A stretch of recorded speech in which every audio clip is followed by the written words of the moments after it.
Hi everyone, today I'm going to show you how to work a slip stitch.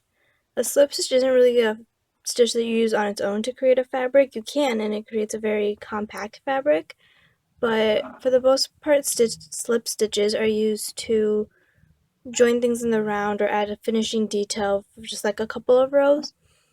So I decided to show you how to work a slip stitch using the yellow yarn on top of my double crochet sample, just so you see that it doesn't add any height. It just adds a nice like finishing touch, but it doesn't add any extra height to your project at all. So I just have to show you that using the yellow. So to make your slip stitch, you're going to work very similarly to a single crochet stitch. You're just going to insert your hook into the space, yarn over, and pull up a loop. Once you have 2 loops on your hook, instead of yarning over again and pulling through like you would do with a single crochet, you just pull the first loop through the second. And that is it. That is your slip stitch. You can see that it adds barely any height to the blue piece that I've already had worked, but it adds a little something different. So let's try that again. Just insert your hook into the space, yarn over, pull up a loop, and then pull the first loop through the second.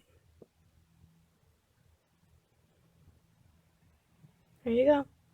If I work all the way down the row, you'll see that it creates a nice braided chain type of look going down the front of this side. But it won't add height, and the back of it will look very short still. And you won't really be able to see much other than the bumps from the other side of the stitch.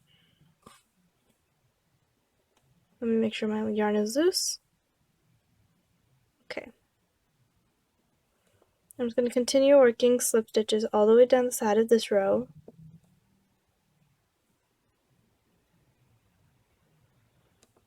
I also have another tutorial showing you how to change colors. So if you're interested in wondering how I did that, there's a whole nother video on that.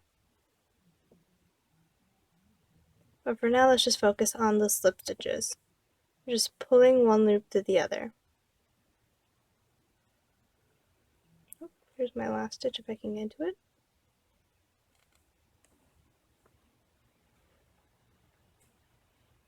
And here's our last one. You have 2 loops and you pull one loop to the other. And there you go. So see how it creates the stitches on the front side of the work over here in a nice chain look, but the back of the fabric doesn't really have anything. So it doesn't add height. It didn't make the stitches taller, but it created this look on the front, and the back side of the stitches is right along here. You can see this line of blue bumps here, or yellow bumps. And yeah, that is your finished slip stitch. I mostly use these as joining rounds, so when I work a circle I use a slip stitch to hold the round together before I close off. But you can also be a really pretty stitch if you work every row slip stitches. It takes a lot longer, but it creates a different kind of fabric. Alright, I'll see you soon with a new video.